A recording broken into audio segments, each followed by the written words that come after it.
minimalno obdavčitev dobička pravnih oseb na 5%, kar je res malo. Po drugi strani, da se vključi nazaj, tako kot je bilo pred letom 2006, rente in dohodke iz kapitala v dohodnino in da se uvede nek pribitek na priliv na transakcije v davčne oaze.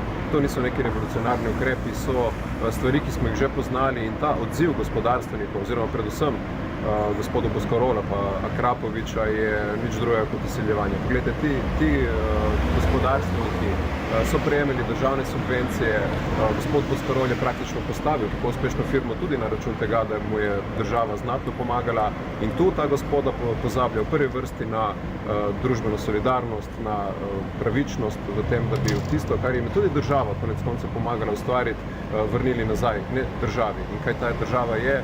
So zastonj zdravstvene storitve, zastonj šolstvo, zastonj infrastruktura in tako naprej.